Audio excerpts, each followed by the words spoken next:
can't remember who it was. I read an interview or heard an interview with somebody who was saying like Enter the Dragon was like a formative movie for them, and they were taken to see it by their dad as a kid. Got about an hour in, leant over to his dad, like he's like 8 or 9 at the time, went, "When does he enter the dragon?"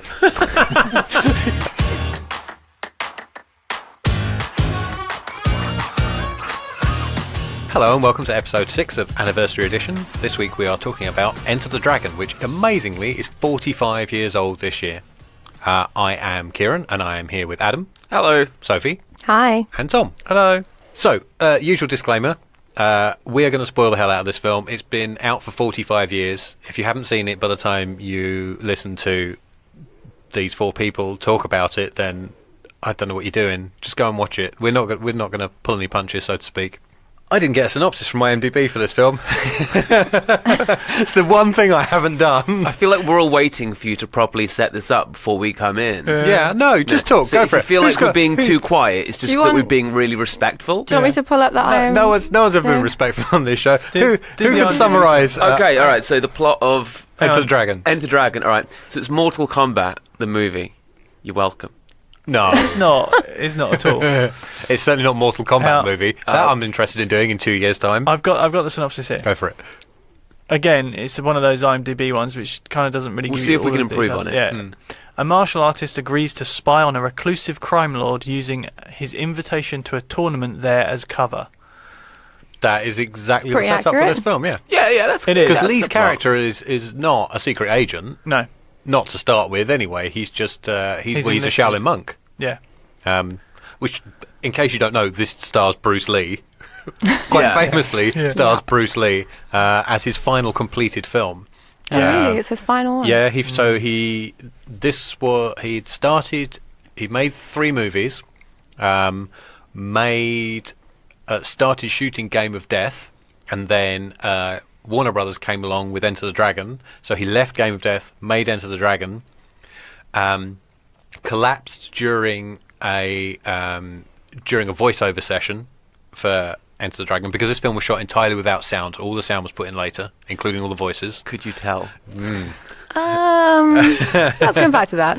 That's pretty, with varying results. That's pretty that's the standard way they used to do things in Hong Kong. Yeah, that's the Right. Every Okay. movie in Hong Kong, it's the same. They did all of the Clint Eastwood spaghetti westerns. They're all done like that as well. Yeah. So it's a pretty Right. standard way of making movies at that time. Okay. No sound. in noisy countries. Yeah, because if you're in a western that's in Spain and you've got airplanes going over, or you're just outside of Hong Kong and that kind shooting of stuff, a period kung fu piece. Yeah.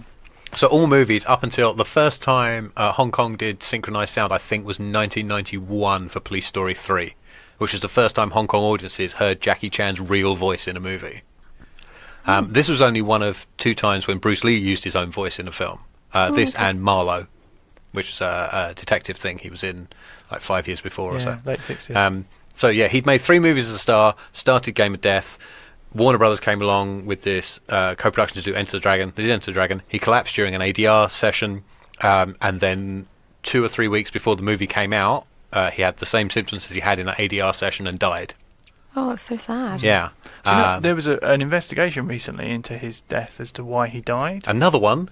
Yeah, and they think it was because he was suffering from heat stroke. Right. This is the first time I've heard this theory. So this theory is that he was suffering from heat stroke because he'd had his underarm sweat glands removed because he thought it didn't look good on camera. What? Yeah. So he couldn't. So he didn't think like sweating under his arms and he didn't think it looked right, or so he had them surgically removed, and I think that compounded a heat stroke. Okay, so there is Because he had some sort of I think embolism's the wrong word, but he had something that was the compounded. There's a small number of people from around the Hong Kong area who don't sweat.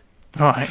Not just Hong Kong area. I knew a guy who had no sweat glands. He could not sweat. Yeah. He also had no nipples, weirdly. He was also part of this condition. Oh, wow. And I saw him have to cool himself down by pouring buckets of ice water over his head. So in they a hot just lack environment. the gene that makes them sweat. So they're essentially, Yeah. So they think it was something to do they're with that. lacking the one thing that makes humans really good at stamina work. Yeah. Which you consider for a martial artist. Yeah. Like that's, that's all it is, really, isn't it? Stamina. Kicking and sweating. Yeah, exactly. Yeah. The budget for this was $850,000 and took $90 million. So in today's money, that's a $4.8 million movie making $500 million worldwide. I mean, that's really good. Wow. But where did those $850,000 go? This movie was so low budget that the prison sets, all of the metal bars in the doors in prison sets are 2x4s filed down to make round poles because that was cheaper than buying metal or buying round poles. Wow. Oh my goodness. So we do this every time. When did everybody first see this? I'm going to start with Tom. When did you first see Enter the Dragon, do you think? I think probably in my mid-teens, I would think. And I probably saw it... I might have been probably recorded off television, and then I think in my late teens, early 20s, they released the uncut version on VHS or DVD. Yeah, that came out in that would have been late 90s, I think. 98 maybe. Wait, I've got the 25th anniversary. No, that doesn't make any sense. It was around that time anyway. Yeah, so I think that was the first time I saw it, and I think it was probably one of the first sort of martial arts movies I'd ever seen. I think. Yeah. No, wait. 98 would have been the 25th anniversary. What am I talking about? Yeah. So that would have been the first time it's released uncut in the UK. Yeah. I think I'd seen it a bit before that. But Sophie. Yesterday. So I don't think I've really ever seen a proper martial arts movie before. I was going to ask. So what is your history with the martial arts movie? Minimal. Okay. Yeah, I've seen a couple of Jackie Chan movies. Okay. So do you mean like the later American stuff? American, like Rush Hour and that kind of thing? Yeah, I've definitely not seen a proper martial arts movie before. Okay. So One could argue this isn't a proper Hong Kong martial arts movie because it's a Warner Brothers production. That's true. Yeah. Yeah, and you know, they still haven't. Well, this is the thing, and it's Bruce Lee's own style of fighting, which isn't like it's not proper kung fu. It's not kung fu or anything like that. Would do them. Okay. So it'd be interesting, and I'm intrigued because you're very into like dance and watching dance and stuff. Yeah. Like that. So I'm interested in how you'll be engaged by martial arts in the future if we do more. I think we should. I think there's a couple of good contenders next year. I'd be very interested to see you with your dance background. What you think of that kind of choreography? Yeah. I mean, that's what. I think when I was watching it, I kind of related to that, definitely. Interesting. But I guess we'll. Well, it's interesting because the choreography in this is very much the 1970s martial arts movie choreography. But with Bruce's own thing going on. Yeah, and it's all about showing off his power and his speed quite a lot. Yeah. Definitely. It's a Bruce Lee vehicle, isn't it? Yeah. This movie. Oh, absolutely. Yeah. And why wouldn't it be? Sure. Oh, yeah. What was your first contact with Enter the Dragon? I must have been in my early teens. Enter the Dragon. I watched Enter the Dragon, and then I kind of got swept up with it. Dragon, Bruce Lee story. Is that what it's called? Right. Yeah, Is that the biopic with Jason Scott Lee. Yeah. That was coming out around the same time. So I watched that, and I watched the Bruce Lee story, which was and I played the Super Nintendo game, which was banging. The Dragon game. Okay. Yeah, actually, I seem to recall that as being pretty good. Yeah. And actually, I quite like that Dragon film. Yeah. I don't think I've ever seen it. Although it took so many weird liberties. It dissolves into some weird... ghosts. There's a lot of dream sequences, and there's a lot of... okay. it was like Bruce Lee had a lot of personal demons, and they're literal demons on the screen. Right, okay. Yeah. But the Jason Scott Lee is a good lead, and the martial arts sequence I seem to recall for like a 1994 low budget American production are actually pretty decent. Yeah, but that was around the time we'll have seen Enter the Dragon for the first time, and I distinctly remember that dumbass bear paw. Yeah. That's all I really remember. That's all I really remembered about Enter the Dragon. I did. One of my notes is, why does Han's claw hand have fur on the back of it? It's the dumbest thing. Yeah. Perhaps just to wipe off the sweat. Maybe he didn't have his sweat glands removed. I know. Maybe. One of my notes literally just hairy bear claw. Hairy bear. That's all I wrote down. Oh, what have you done? Crazy. Yeah. Weirdly, for someone who's seen a lot of martial arts movies, this I think was only the third time I've seen Enter the Dragon. I came to it very late, so I saw Jackie Chan movies before I saw Bruce Lee movies, and I got swept up in the flamboyant choreography of Jackie Chan. Like, I could believe he was that skillful. I couldn't believe Bruce Lee was that fast or powerful. Because I'm like, everybody's just playing it up for the camera. Yeah. That was my thinking. So I was like maybe 15 or 16 when I first saw Jackie Chan films. And I don't know if I did see Enter the Dragon until I bought this DVD. Like, this is another one, like The Exorcist, this is another one that's been on my shelf for 20 years. And I've watched it 2 or 3 times. And I've got to say, like, I still really enjoyed it. It's my favourite Bruce Lee film of the limited available. I'm trying to think if I've ever actually watched another Bruce Lee film all the way through. I have. No. Obviously, I haven't. I've seen Way of the Dragon, where he fights Chuck Norris at the end. No, I haven't seen that. Is that in the Colosseum in Rome? Yeah. So making it even better. No, in a cheap polystyrene version of the Colosseum in Rome, mostly. No, they did shoot something somewhere specific. I'm going to have to look that up, but yeah. Yeah, unfortunately, we've got a few years to wait before we can do that one on the show. Okay. And I've seen bits of other ones, but like this, I'm like, why should I go back and watch those others when, you know, you've got the cream of the crop right here? Yeah. So here's something. Did everybody enjoy it still or for the first time? Let's go with the first time viewer. Did you enjoy it? Yeah, I really did. Yeah? Yeah, it was... I had to completely psych myself up to watch it, though, because I was like, oh, God, I've got to watch this weekend. And because I've not seen anything in that genre before, I was just a bit like, oh, it's going to be kind of dated and just a bit lame and not really up my street. So I sort of procrastinated for about an hour and then was like, okay, no, I actually really need to watch this now. And I really enjoyed it, yeah. I was surprised. Excellent. Tom? Well, I was just curious to follow. So what was it that... At what point did you think, I'm actually enjoying this? Like, did it grab you immediately, or was there like a... No, it was definitely like a slow burn. Yeah? Yeah. Okay. It was probably when they start, like, all arriving, or just after they've all arrived. Okay. When they get to the on island. the island. Okay, yeah. And they, like, you start seeing more intricate fight scenes. That was probably when I was like, oh, actually, I'm kind of enjoying this. Okay. Yeah. Interesting. I still love it. Yeah. I think so. I was thinking about this, and I am probably with you that I have seen more and enjoy more the Jackie Chan-esque, particularly like Hong Kong movies. And I'm less of a fan of people like Jet Li and Bruce Lee, who are a bit more technical, a bit more serious about it.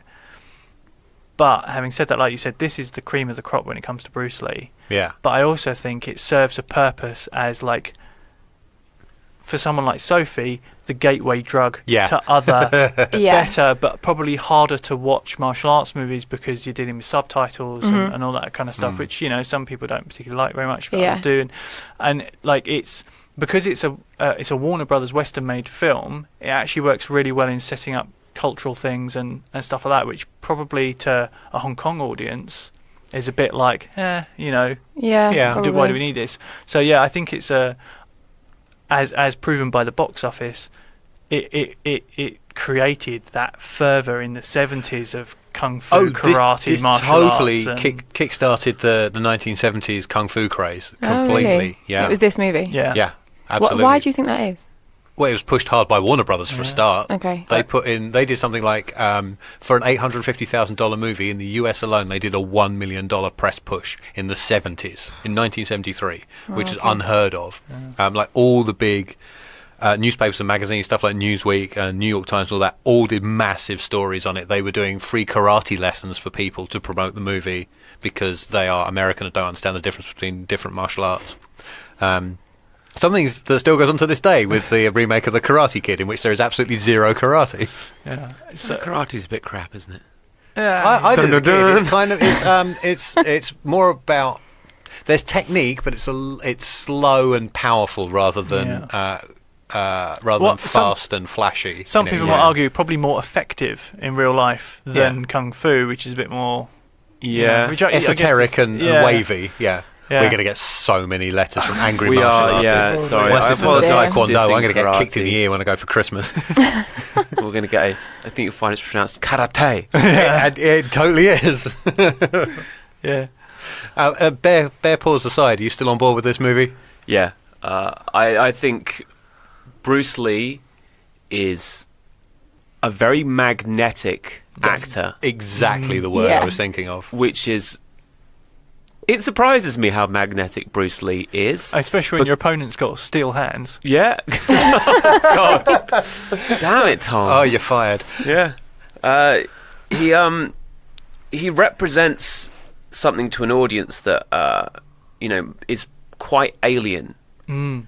You know, a exotic fight style, a shut off exotic life. But he comes on screen and he is firm but kind, and he's handsome, and he's incredible at what he does. Yeah. And he's very easy to watch. Yeah. He's. Do you know, I first noticed it. So there's the scene. It opens up with him in the Shaolin Temple, and he fights Sammo Hung of all people, who would go on to be a big deal in the 80s and 90s in the Hong Kong movie world. We'll get to that later as well. There's way more to talk about with that. And then he's approached by a guy to go and be this secret agent, and then he's shown a film of Han, the bad guy, and his mission is kind of explained to him. And that scene of him just sitting in a semi-darkened room in a suit, he looks cool as hell. He does. Yeah. I noticed that in that scene. He's barely saying a word, but like it's just movie star charisma radiating on him. And you know, he's wearing a collar that almost goes down to his nipples, and he still looks cool. And He looks awesome. And the thing I like is the fact that he says, send someone in with a gun and shoot them. Yeah, absolutely. Because he addresses the elephant in every martial arts movie room. Do you know why he does that? It's because he wanted to do it because it was a spy movie and they wouldn't let him. Yeah. Really? So they specifically Yeah, he put that actually in. wanted to fire a gun in the film, and he was told no, which seems really like at odds with the rest of his character. I would think, like, Yeah. Yeah. and I mean his personal character, not the character in the Yeah, film. yeah. Like Yeah. you think he'd want to just use it to show off his martial arts. Yeah. It kind of undermines his brand there a little bit. Yeah. So something that I didn't notice, I only picked up on probably watching this time, is that Mr. Han, the big Mr. bad Han guy, Man. Yeah. Mr. Han Man, he's essentially a disgraced Shaolin monk. Yes. Yeah. And Yeah. that's how they hook Bruce Lee's character into going to do it. It's Go not, and reclaim the honor of the temple. Yeah. Yeah, he's not just doing it. He's not just on a mission of like, oh, some British spies want you to go and sort this fella out. Yeah, because that would have been weird. Yeah, exactly. Yeah, and why would you do that? But his Shaolin master is essentially saying that this person's gone beyond all of our spirituality, which you have just attained. So go and sort him out. Yeah. Yeah. I thought, Roper would have been a much better target for the spies to Exactly. say, hey, Yeah. you're our guy. Yeah. You're broke, you owe a lot of money, you can be easily manipulated into going to this island and shooting this dude. Yeah. I liked all the little flashbacks that set up the characters as they're on Yeah. the boats. I coming in, love so that. Yeah, it's But- for me as well because watching the movie was obviously quite an unusual experience in terms of movies that I'm used to watching, and that was really accessible. It was a really easy way of following like who everybody Yeah. was, their backstory, why they You've were got there. 3 characters, Yeah, follow them through. it was just I really liked that. Yeah. I was reading something that John Saxon, who plays Roper, thought that he was the star of the movie. Yes. Even on set, he thought that it was a Warner Brothers film and he was the star, and he didn't realise. Well, he was the most Wow. experienced actor. He was, yeah. I looked him up, and he's old Carmine Riccio is his real name, Right. and he was cast in this because he had a karate black belt and was proficient in judo. He's done a whole ton of acting on TV and in films before this, so he had like 25 film credits before this. He'd been on things like Gunsmoke, Bonanza, Kung Fu, Streets of San Francisco, and like even throughout the 70s and 80s, more big TV shows like $6 Million Man, Starsky and Hutch, Wonder Woman, A-Team. He did all of those. Yeah. He would then later go on to do 3 Nightmare on Elm Street movies, Oh, right. and he's in From Dusk Till Dawn, because Oh, he then yes, transitioned yeah. out of martial arts into doing horror films throughout Yeah. the 80s. He's still alive, by the way. He's 80-something. He's Yeah. still going. Ooh. I think he's the only one, isn't he? Yeah, Jim Kelly died about Yeah. 5 years ago. Yeah. So John Saxon was an actor who knew martial arts. Jim Kelly was a martial artist who had only been in one thing before this, and that's only because he had taught the lead guy in that movie how to do karate. Oh, that's interesting. He was discovered in a dojo in California, and cast in this 3 days before shooting because the guy who was scheduled to play that part dropped out. Oh, God. And he then went on to be a blaxploitation martial arts star in the 70s. So he was he was billed as like the first black martial arts hero on screen, and made like 5 or 6 movies, and was like a big star within that genre. I think all three of them like ooze this kind of cool personas in very different ways. Yeah. The quote I read about all these was, while Kelly was a famous martial artist and a surprisingly good actor, and Saxon was a famous actor and a surprisingly good martial artist, Lee proves to be a master of both. Yeah. That's about really right. good. Yeah, but I like, you've got your kind of like your roguish con man. You've got your kind of blaxploitation action hero, and then you've got your traditional Chinese martial artist. Yeah. And but any single one of those could have been the lead character in the movie. Yeah. Yeah, they do. They all have that that quality. Yeah, and that's why I always think it's kind of surprising when when they're all there on the beginning of the island, you're kind of like, well, so who's gonna be the one? Who's going to be the one that actually pulls the story forward? You assume it's going to be Bruce Lee because he's the one that you've been kind of attached to at the beginning, but you're kind of like, how are the other two going to interplay with it? I had 2 false memories about this film. One is that Williams, Jim Kelly's character, and Lee interacted in any way. They do not. No. The only time there's any interaction between them is Williams sees Lee climbing over the roofs off to do spy stuff, and comments on it. That's it. They don't ever share a scene together. Yeah. And the other thing I falsely remembered is Roper revealing himself to Lee to be part of the same organisation. I had a memory of a conversation of that, which also never happens. No. I remember Roper as being another spy. Yeah, no, he's not at all. Which is really odd. The one thing we haven't addressed is the subplot of the personal vengeance story of Bruce Lee. Yes. Character. Yes, which is kind of that. I didn't really connect with or get. Well, so he somehow experiences, and the guy who tells him the story experiences a flashback that neither of them could have had. Yeah. So essentially, Lee discovers that his sister was sort of tracked down and attacked by some of Han's men. Jackie Chan. And she killed.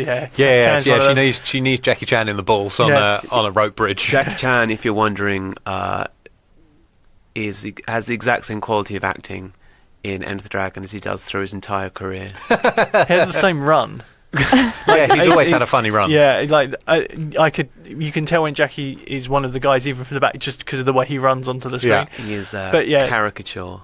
She essentially, before getting attacked in horrible ways, kills herself.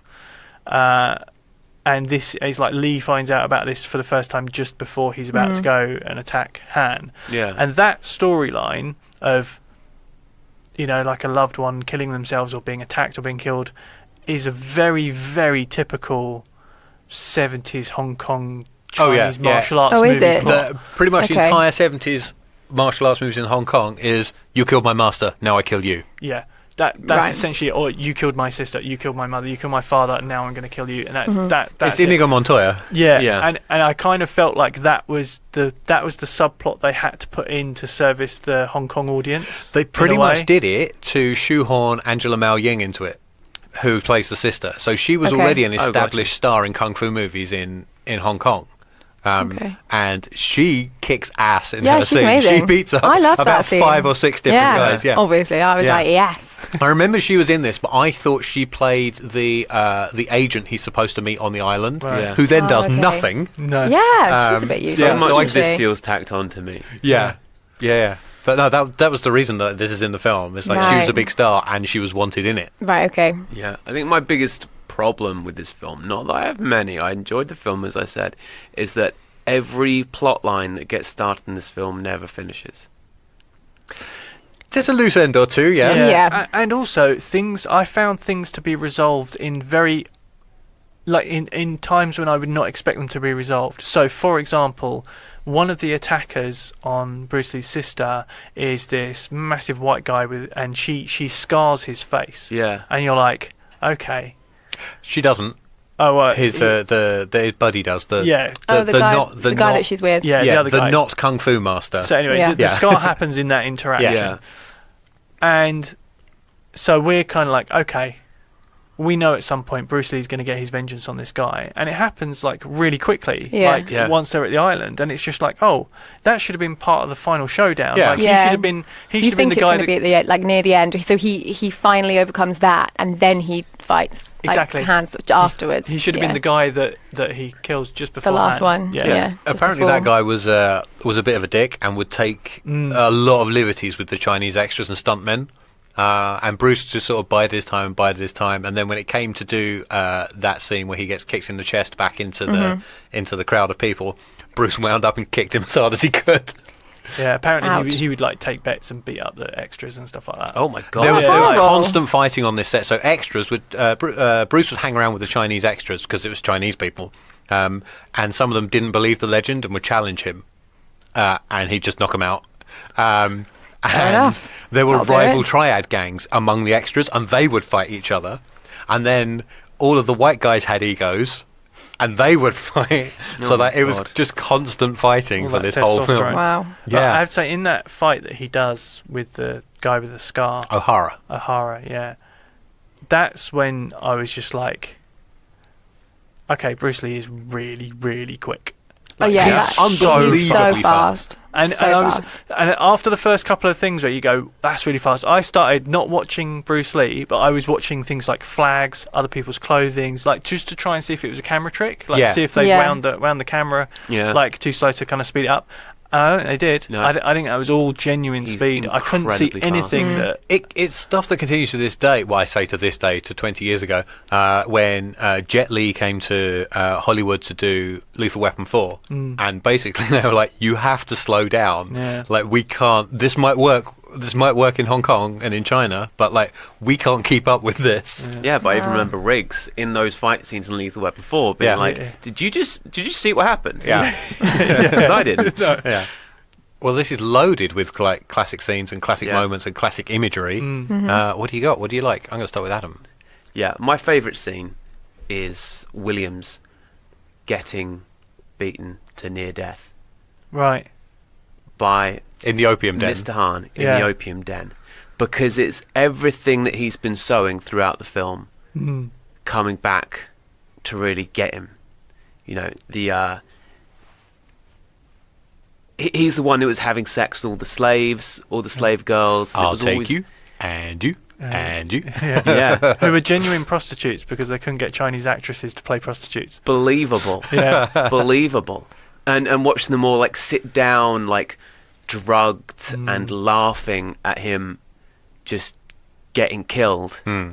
I thought a really effective scene. I really like the way it sort of closes out the idea, the sort of moral of his story that, you know, when you live by that kind of excess will eventually Yeah. see you off. And also, I think Williams' entire thing where he kind of gets accosted by the police when he's trying to leave the country as well. I thought, Yeah. wow, 1970s telling Yeah. race stories in Yeah. a Warner Brothers Hong Kong co-production. A lot of people are not going to know what's going on there. Yeah, absolutely. And the thing also about that scene that you're talking about is that you realise it validates Han as a villain. Yeah. Because you're like, here's one of our three Yeah. cool guys. These three guys are going to team up and take him down. Yeah. And then suddenly, He's killed oh one wait, of them. he's just killed Yeah. one of them. Yeah. And it was easy. It was Yeah. supposed to be Roper until John Saxon's agent got involved. No, it works better as Williams. I think so too, yeah. Roper. Again, you know, I'm going to say that Roper's story never gets finished. No. At all, really. The entire spy sub-story never gets finished. No, he only... The tournament never gets finished. So, No. the tournament... We are never told the rules of this tournament and No. what format it takes. Is it a round robin? Is it a league? Is it a single elimination It tournament? just seems it's to be just like you and you fight. Yeah, it's like, oh, I fancy seeing you two fight. So and they're actually up here. negotiating, like, I don't want to fight this guy, I'll fight this guy instead. Yeah. All right. All right then. And then Bolo comes along and smashes someone in with his pecs. This made a star out of Bolo Young as well, so he went on to be the villain in a ton of martial arts movies after this. But he is great in it. Yeah. He's massive. He's massive, and the Yeah. decisions he makes with his face. Yeah. Yeah. He was a bodybuilder, I sadistic- think, that was just discovered. Yeah. And then went on to Is become this the first film that he ever did? No, I think it was in stuff before, a few Okay. little things before I think this. it's probably his biggest role. Though. It was, I think might yeah, just been Right. it was extra. that Or big stuntman. break. But he got the fight scenes down. Yeah. Yeah. So I've taken things well off track now. Well, I like leaving. You're pointing Okay, at fine. Sophie for me to go to next, but I like leaving her till last because it was her first experience fair of the enough. film. So I was going to go to you. Well, my favourite fight. Well, my favourite scene is the fight in the opium tunnels with Bruce Lee, where he's just like Ploughing through everybody. plowing through Yeah. everybody, because it's just one of those things that he's never. What I like about it is that he is in that scene. He's approaching that as a fighter and martial artist, and not necessarily as an actor. So, like, if you watch, his head's always slightly tilted down, so he's got more peripheral vision, Yeah. like behind him and stuff like that. And it's like all those little things that he's watching out for. And then, of course, you get like people like Jackie Chan popping up and Yeah. that kind of stuff, which is always kind of fun. And the infamous nunchucks that were cut out and banned and all put back in, all Yeah. that kind of Yeah. stuff. See, And when I watched that, I was like, wow, I would just run away. Don't- If I was the guy, I'd be like, oh, impressive. I See ya. think that's the one. There's a fair amount of humour sprinkled throughout the film, and I think that's the one thing that scene is missing: is someone running up, looking at him, and going nope, and just Yeah. running Yeah. away again. Yeah, but no, I think that scene is just great because it's both the great thing and possibly the worst thing about Bruce Lee is that he's just better than everybody else, and you Yes. know he's better than everyone else, and that kind of is It's the slight problem. It's the Superman It's to problem. a fault. It's to a fault. Yeah. Yeah. I didn't ever feel like he was going to get beaten by anyone. No, so what? Yeah, you don't have that fear. That's one of the Believe. reasons Jackie Chan stuff Yeah. works so well. Is like he's always the underdog and he's always in trouble. Like Yeah. you know Yeah. he's skillful. He gets but overpowered every 2 minutes. Absolutely. But he Yeah. has to improvise and ad lib, and he's always trying to escape. Yeah. Whereas Bruce Lee is Doesn't need to. no, He- no. he's Because power. he knows he's going to win. Yeah, Yeah. To the point of fact, the start of that scene is him trying to. The reason he's there is to send a radio message to call for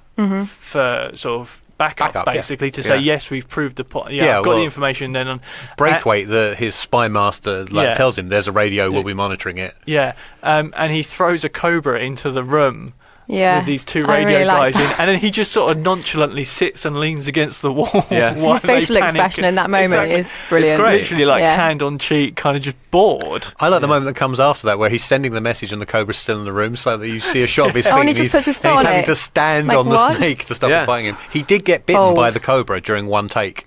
So when he pulls out the bag and Yeah. he smacks it on the head to annoy it and then throws it in. Yeah. I They love did- that cobra slap. They did. I'm sure that's one of his moves. They did 10 takes of that, and 1 out of the 10 times it bit him. And thankfully, it had its Venom venom taken. removed. But yeah, I mean, I'd do that once and be like, if God. you've not got it, we're not doing that again. Yeah, No, yeah. I'm If you- I'm slapping a snake. That's fine. We'll do it once. that's definitely a much. euphemism. Yeah, slapping the snake. Yeah, probably. Slapping his cobra. Yeah, but that's my favourite scene, just because I think that's peak Bruce Lee. Yeah. It absolutely is. Yes. Yeah. How does a Shaolin monk know Morse code? Maybe they've just taught him like a sequence to Yeah, maybe. a sequence that will Yeah. get their attention. Okay. Yeah. But I'd also forgotten it was a Morse code radio. I was Yeah, no. expecting it to be like a spoken message. Yeah. Sophie, what you got? So I actually had loads of like favourite snapshots. Yeah. My favourite scene probably though was the final sequence in the mirrored room. Right. Yeah. I really liked that. Yes. But little bits along the way, so just before Tom's favourite scene actually, where it's all in slow motion, and he starts fighting in the tunnels, I think. Yeah. Yeah, there are some bits that go to Yeah, slow I motion, really yeah. liked that, and I liked as that kind of built. And there's like he's standing in the center of the screen, and he's like stepping up the steps, and you think he's going to back onto the stage. Like it's not a stage, but it's set up like a stage to kind of fight, and then the camera like pans around again, and he moves through. But yeah, there were loads, but I think that I'd have to probably pick the last scene All with the the mirrors. mirror. Yeah. It's the most iconic Yeah. scene in the film. We probably would have said that, but it's sort of. I It's a bit guess obvious. The the mirror, the whole favourite. the mirror maze fight is, It's so. It's that problematic thing of a lot of action movies where your main villain is not the most physically capable person on his own squad. Yes. Yeah, definitely. Even though he's a disgraced Shaolin monk, Han's a pretty shitty martial artist. Once, like even in that fight with Williams, he's not that good. He beats Williams pretty soundly, and then proceeds but by to be cheating. crap. Yeah. Like But I mean, he has the. So we should also. He has the false hand. Oh yeah, that he replaces. So he with replaces various weapons. Yeah. and that kind of sometimes stuff. with his own real hand. Oh yeah, And it's just a sometimes his other skeleton. hand's the false hand. Yeah. Yeah. One of the creepy things about the hand is he's got the bones of his old hand Yeah, as an I wrote that exhibit in down. his museum. I wrote that was down ew. Yeah. I was like, oh, I don't like that. Yeah. So a couple of weeks ago, we did a shoot in a location with 2 massive mirrors, and it was a Oh, yeah, we complete did. pain to Yeah. work around it. Yeah. They had 8,000 mirrors in that room. Yeah. And I Oh was my just god, like, 8,000. Yeah. What? yeah, I was just like, how? Wow. Like, firstly, I kept looking. Honestly, I kept looking for the crew in the mirrors. Yeah, You 'cause can't see you them. expect to see like It's something. amazing they've managed to. Yeah. The skill, Given the that- skill of that filming that is. Given that is in this amazing. day and age, you still can't stop people appearing in car doors Yeah. and like shop Yeah. windows. Yeah. If you look really, really closely, you'll see like what appears to be a wall of mirrors, and they're all just very slightly angled, and Yeah. they're just it's clever. it's almost like a Yeah. I don't know how you describe it, but yeah, every mirror is just gently angled, and that must be just they're creating little Just to sweet spots deflect. for the camera. Yeah. Well, I've been to the Universal Backlot, and so it's like a street set, and you will have seen it in hundreds and hundreds of movies and TV shows. There's these series of little interconnecting streets and alleyways they've had built up, and all of the windows in the buildings all tilt slightly backwards in the frames to reduce reflections of Right. cameras and that kind of thing. Yeah. And I guess it must be the same kind of technique here. Yeah. But to a bigger extreme because they're mirrors. Yeah. My favourite moment is something we haven't touched on anything like yet. There's the massive final fight in the courtyard Yes. where the opium-addled prisoners are released. Yeah. And Who's it's basically surprisingly spry. it's, Yes. ba- They it- are. Yeah. Because they were old men when they were locked up. it's basically Roper and Lee fighting all of the various white-suited tournament invitees together. Just so there's this big shot. A guy runs at Bruce Lee, and Bruce Lee does a good old pro wrestling backdrop on him. Just after he backdrops this guy, and just before the guys in black rush out, and there's the big fight between the black squad and the white squad. There's this one guy who's very clearly an extra and not a stuntman who ends up right next to Bruce Lee and doesn't go for him and has no idea what to do. He looks nervously back over his shoulder and sort of takes up a weak fighting stance, and then they cut away. I died laughing and had to rewind it several times. It made me laugh so much that this poor guy who'd ended up like right Oh, next dear. to the movie star and was like wasn't scripted to make any contact with him but didn't want to look like an idiot and ended up looking like an idiot. If you think about it, this is essentially just James Bond with martial arts. That's my first line in my notes. I think So that's I what they were wrote- I aiming wrote- for. If Yeah. you replace his gun with a martial arts fight. Yeah. Yeah, and Han could very easily be a James Bond villain. Oh, absolutely. Oh Yeah, my yeah. gosh. I mean, just yeah. Doctor No. I was is- gonna is say. almost, Yeah. Yeah. You know, they're even like down to the dress is almost identical. He I've never he seen even had a Doctor cat. You never seen? I was gonna No. say his cat. I was like, oh my god, Yeah, the the cat cat. with the guillotine. Oof. Apparently that So damn glad thing that- would not sit still. Well, I don't blame It it. spins around, doesn't it? It turns around because he puts it in facing against the wall, and when the camera goes back down to the cat, the cat's somehow turned around to face towards the camera. Clever cat. Cat knew his good side. Yeah, the cat knew his good side. The guy playing Han, Shekin, I was just looking him up actually. to be honest. spoke no English at all, did all his lines phonetically, and then got dubbed afterwards. Oh, great. Wow. Yeah. Yeah, that worked. Yeah. Yeah, that's surprising. I mean, some of the ADI and the dubbing and stuff is a little bit. I think it helps that they were either phonetically or really speaking English and then redubbing English, as opposed to a lot Yeah. of martial arts movies where they speak Cantonese or Mandarin and then dub Yeah. English, which never really works. Yes. But yeah, some of it is a little bit wayward. Yeah. And I think that's usually down to the tone of the way it's recorded as opposed to the lip Yeah. sync. Yeah. But yeah, his was actually very good. Yeah, so Really there's good. also the guy who scars O'Hara He also didn't speak any English, but he wasn't quite so good at the phonetics of Scars O'Hara sounds like a it. Scarlett's brother. yeah. What else have I got in here? Any comment on the fashions? Uh, There's some delightfully 70s. I particularly like silk robe over a roll neck jumper. yeah, that's nice. I'm going to start incorporating that into my daily That's life. real nice. Yeah. Yeah. Just Bruce Lee's jumpsuit is epic. Oh yeah. But it's not even the yellow Game of Death jumpsuit. Yeah, yeah. It's just like an unbelievably ripped little Asian man in a tight black Yeah. outfit. He is unbelievably ripped. But he's Like, also very little. and He's he like is 5'8". he's very little. Oh, it's not that little, actually. I No. thought he'd be shorter than that. I do have a difficulty watching it and believing that he has any power to his attacks. Even though all anecdotes about the man insist that he does. He's a coiled spring. He's nothing but muscle and sinew. Yeah. There's no Yeah. fat on him.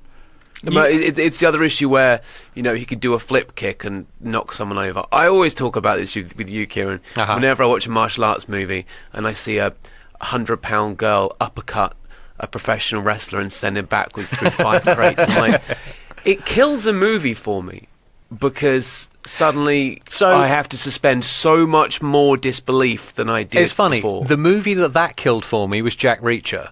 Because they'd very obviously Yeah. choreographed these fights for somebody much bigger than Tom Cruise and Yeah. then put Tom Cruise in it and didn't change the choreography for a smaller man. Yeah. Yeah. He is little.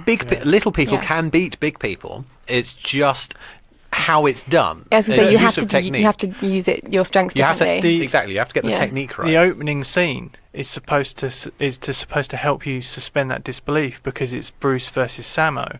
Yeah. And However, Sammo Hung- but this is the smallest you've ever seen Summer Hung in It this is. film. So He got Sam- a lot bigger. So this was like one of his first movies as well, and he went on to like him, Jackie Chan, Yun Biao, like they were like the 3 big box office. They were the Three like, Musketeers. Yeah, they were the people that absolute 100% bankable stars. Okay. They were like the Tom Cruises of Hong Kong in the like late 70s, mid 80s, all the way through to mid 90s, in fact.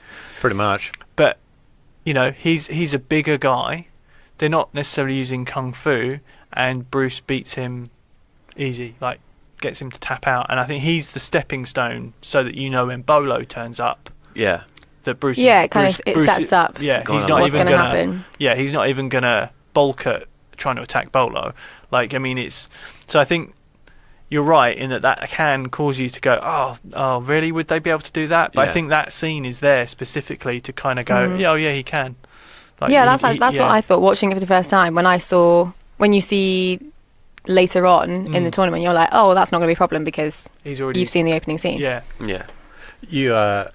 Let's tangent off Sammo Hung here. So in this film are Sammo Hung, Jackie Chan, Yun Biao, Yuen Wah, Mars, Meng Hoi, Lam Ching Ying, and a guy called Philip Ko, who were all significant within the Hong Kong movie industry of the 80s and 90s in one form or another. Like, they would be part of Jackie Chan's stunt team, or they would be directors, or they would be fight choreographers, or they would be stars. Equally, while watching this, I got an alert on my phone that Raymond Chow had died. And he's the producer of this film, and he was the Hong Kong film industry in the 80s and 90s. He produced, or executive produced, everything Jackie Chan was in. He was the head of Golden Harvest. yeah. And he died as I was watching this at the age of 91. Wow. He produced from the late 60s up until officially retiring in 2007. Damn. Wow. Yeah. And if you go on IMDb, his producer credit list is 178 films. Wow. Oh wow. Yeah, so this was kind of like... This was the springboard for careers of many, many people who would go on to shape an entire industry. Like, if you think about how if Bruce Lee hadn't have died, what a star he would have been, and he absolutely would have been. Yeah. Because he had the look, he had the charisma. Yeah. He could, with an accent, he could speak English very well. Yeah. He had everything required to be a star. But if he hadn't have died, the Hong Kong movie industry, as we know it, of the 80s and 90s, particularly of the Jackie Chan of I'm going to be different to Bruce Lee. Because the death of Bruce Lee spawned a whole load of imitators. There was Yeah. Bruce Laws and Bruce Lows and all of these fakes. as people try to recapture that magic and just make straight, hard kung fu movies with people who looked a bit like Bruce Lee. Right, okay. And it was Jackie Chan and Raymond Chow at Golden Harvest who kind of flipped that on his head and introduced the comedy element and being a little bit different to it. That made an entire industry, if you like, for 20 years or so afterwards. Do you think martial arts movies nowadays that we see more often in the West that have a lot of that are a lot more kinetic? Do you think they're more convincing? No. No, I wouldn't say convincing. So what you've ended up with now is the 70s was the toughness of Bruce Lee, like intense, hard and intense. Yeah. The 80s was Jackie Chan and intricate comedy. Yeah. The Hong Kong movie scene fell off a cliff in the 90s when they discovered special effects, and they were terrible, and they just cast pop stars for box office return and surround them with bad special effects. Yeah. What we end up now, I think, in the modern martial arts movie is a combination of the toughness and the intricacy. Something like John Wick. Yeah. That's played dead straight. There's no comedy in that, but the choreography is so intricate. Yeah. It's a combination of the two. That's what you end up with. I think it comes down to and The Matrix was one of the films that started this, was actually then getting big box office name actors and teaching them martial arts, but only teaching them what they needed to know for the film. Yeah. So I think, and also adding in easier to use rigs of wires, that kind of stuff, to make things even more excessive. Adding in special effects now that you can pretty much recreate any human body and get it thrown about however you like. Oh, absolutely. So all of that kind of stuff, I think that's been really detrimental to it. To the point where careers of people who weren't Jackie Chan and Sammo Hung, that was like the rung below, people like Yuen Biao, their careers just died almost overnight in the late 90s. they were the special effect. And that's the trouble. Okay. Because it can all be done with exactly. computers now. And now I think audiences, like if you show some of the 80s martial arts stuff where they're on that bridge of going for the crazy stunt spectacular stuff but still doing it genuinely for real, people would think, they'd be conditioned to thinking, well, where's the special effect? Oh, what did they use to do that? How did they do that? It reminds me of a story that we made a short film once, and in it I had to jump off a small roof in the front of my house, and it was not very high. You're never going to see this. No, I'm not just addressing this to Sophie. I'm addressing this to everybody around the world. No one's ever going to get to see it. Yeah, for sure we are. I had to jump off this small Christmas roof, too. right, and it was fine. And one of our friends' mums thought we'd done it using like green screen and special effects. Oh wow! So even at that, literally, this was in like 1998, 1999. Yeah, and we just filming the on drops of about camcorders. 8 feet, and I just went get out there and jump off onto that mattress. Standard. Exactly, and it was fine. It was easy, and she was convinced that we'd done some sort of special effects. So even by that point, people expected that you're using special effects. Yeah. So I think that's kind of what's almost disintegrated this genre a little bit, which is why it's so great to have classics like this to go back on. Yeah. The amalgamation of it all is The Raid. Yeah. Which I was going to say, which is Iko tough, Uwais. Intricate, and has CG assistance to some of it as well. Yeah. So you talk about Iko Uwais and Tony Jaa Yeah. and people like that. Where do you think, are they responsible for making martial arts more legitimate after the 90s sort of drove it off a cliff? I think so. I think people, it's come around again. So I think people not necessarily got tired of his special effects. Yeah. But I think cinema audiences are smarter and recognise that there are better situations for them to be used. So, for example, a Marvel movie with no CG enhancement is going to look terrible. Well, sure. Yeah. Like this is where you use your big effects, and in those big kind of superhero movies, the human being the special effect again, I think has come back around. Yeah. For sure. Interestingly, when the Raid came out, I was like, "This is great. It's like a proper 70s, 80s action martial arts movie." When the sequel came out and I watched that, I was like, "I've seen this." So, like, I was already I was really quick to be like, I'm not that bothered about this anymore. Well, I have different Which problems is with weird. that sequel. Yeah, well. Which is mostly because they flesh out everybody's story for some reason, and it balloons to 3 hours when it doesn't need to be. Yeah. So I don't know. It's a fine line.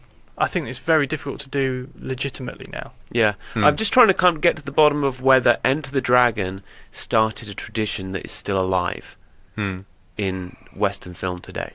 In Western film, I don't think so. No. But in Eastern film? I don't know, because I guess there's a huge amount of Hong Kong movies that we never see the light of day over here. So there may be hidden gems that we're not getting hold of. Yeah. I think in my view, The Raid is probably the closest that anyone has come. Well, I really like the Tony Jaa movies, like The Protector and things like that. I think I've only seen in like Ong Bak. I think I've only seen On Back as well. Yeah, I've seen him in some other stuff. He's shown up in some things. He has a ceiling because he has a really silly voice. That's a problem. His voice is kind of a bit high pitched. Speaking of high pitched, should we Yes? talk about Bruce Lee's Monkey Howl? We have to his trademark noise. Yeah. It is a weird thing, is that because when we watched it, I was thinking it's so iconically Bruce Lee. It's part of the actual soundtrack of the film. That's something we haven't talked about either, because I love the soundtrack. The Layla Schifrin soundtrack. I love the theme tune soundtrack. is very good. I absolutely love it. I think he's made 3 of my favourite soundtracks of all time. Layla Schifrin, this, Bullet, and Dirty Harry. Yeah. I just love all of them. But yeah, you're right. The noise, and when you see it in context, it seems a bit silly. But if someone played you that noise against like just an image of Bruce Lee, you'd be like, that's iconic. I've definitely heard that before. Though. Yeah. yeah, Apart 100%. from like, there's sometimes he just does the normal sort of monkey howl, and sometimes does this little chimp sneeze. That does go too far for me. He's sort of like a Kung Fu Michael Jackson. Yeah. Like he would make all kinds of weird noises while he was doing his thing as well. Yeah. And it just kind of became... But it worked for him. Yeah. Nobody else can get away with that kind of thing. No, But it one works. can get away. But it Yeah, works Can for you imagine them. them. Triple H doing that in the ring and WWE at WrestleMania? What still works about Enter the Dragon in 2018, 45 years on? I think the entire plot works. Mm-hmm. Yeah, The I entire agree. story of this film works and would be reproducible today just by saying, hand in your mobile phones at the door, mate. Yeah, guns and mobiles over here. Yeah. So I don't know whether you'll back me up on this or not, Sophie, but Okay. I think that this holds up for new audiences because it's kind of exactly what you expect a martial arts movie to be, but also is very accessible at the same time. Yeah, it's weird for me. It doesn't. Some of the movies that we've been talking about, like they've dated a lot, and actually, this for me in my head, as watching it as someone new to this genre, like it doesn't feel dated in the same way that others do. It just seems stylized. Yeah, It interesting. only feels dated to me in terms of fashion and style of direction. Yeah, but it's a period. It becomes, you end up looking at it as like it's a period thing. Well, yeah. Do you see what I Yeah, mean? it's more stylized rather than. Whereas you think of like the Exorcist when we said, oh, all the equipment when she's having all the Yeah. in the hospital and she's having all these horrible treatments done, and that is horrible, but it also really dates the movie. It puts it in a time zone, and it's like, well, it This only would be this is how that much was less then. of an ordeal for Reagan now. Yeah, Yes. completely. Like Yeah. it would be a Right. completely different experience Yeah. for her, and it would be less like barbaric looking. But this doesn't really. It didn't really have anything that I felt. Oh, that looks like a really old movie. Like, and it doesn't really hold up because it doesn't look very good. Right. It just worked. It just felt stylized. Interesting. That's good. The one thing that you're saying that there's a lot of things that are left unaddressed. The one Yeah. thing I would love to know, what the hell was in all of Roper's suitcases? Nah. He did bring a lot of stuff, didn't Yeah. he? 18.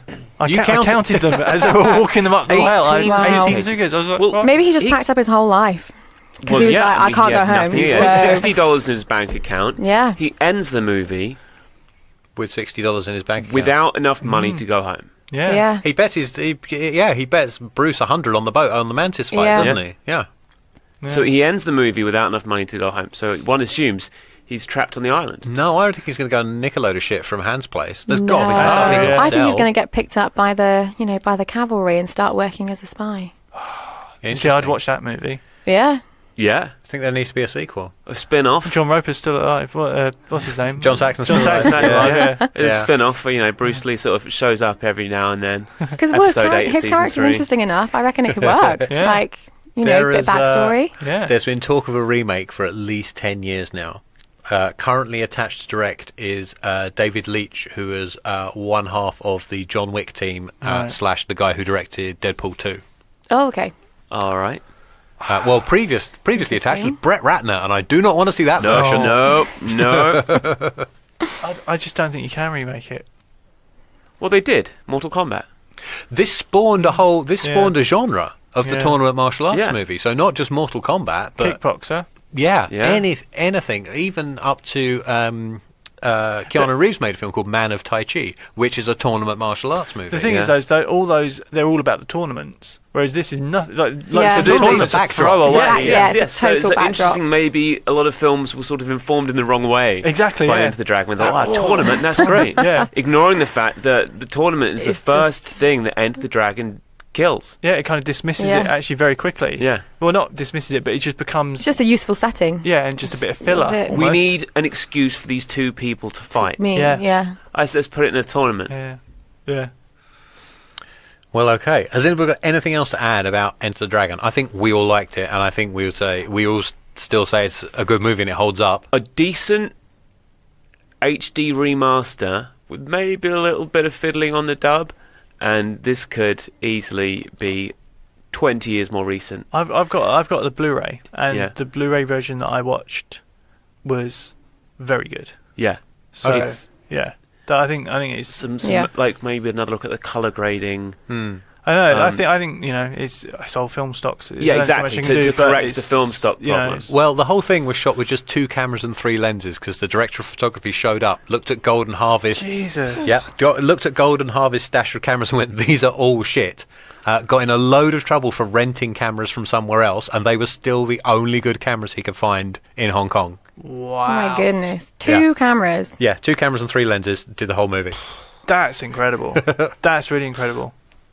Wow. Okay, it's going to go through my list of bullet points. All right, what you got left? This is James Bond. Yep. Yeah. It's a flagrant rip-off of Mortal Kombat. 20 years before Mortal Other way Kombat. round. Williams is maybe. hilarious, Mr. Hand Man. Yeah. Hans hand moved. His bear paw is stupid. Oh, should we talk? We haven't talked about Hans hand being a fairly badly. It's a badly telegraphed reveal, and badly done too. What, you mean the fact that it is a false hand? It's a false hand that does move Yeah. earlier on in the movie, Yeah, it does. Yeah. And then all and of a does sudden change it's- sides. I like Throughout I like the final attachment when he fights Lee, which is essentially just a block with 4 steak knives sticking Yeah. out of it. Yes, That which I would he not doesn't. want to Yeah, deal with that. he uses to scratch Bruce Lee in the most ineffectual way possible. Well, there's a bit. His first strike, when he first hits him, he slices once and somehow managed to slice both of Bruce Lee's cheeks in one go. yeah, I mean it's pretty good, but that claw is the equivalent of Michael Myers choking someone. Right? Yeah. He will use it, but he will never use it in a fatal way, which No. being his only weapon, is pretty crap. Because actually, interesting, he slashes rather than stabs. If Yes. you stab him with You would- stabbing, you he would You have just totally done. stab, yeah. Because that's how he uses his fake hand when he fights Williams. Yeah. He used it to sort of poke him in the ribs a lot until he falls over too often.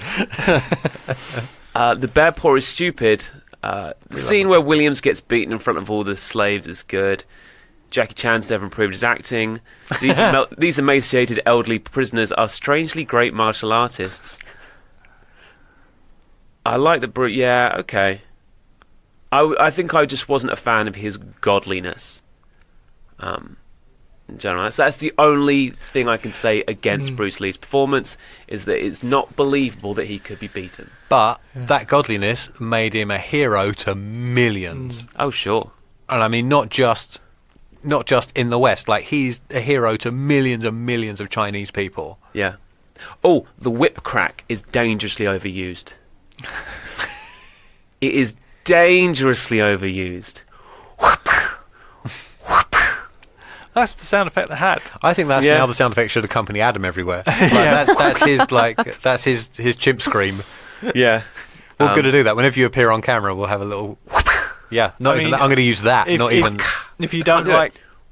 If you don't like that sound effect, then we can't watch any other martial arts film that they've ever made you in Hong can't Kong. even watch Indiana Jones, really, can you? So, yeah, I'm kind of screwed there.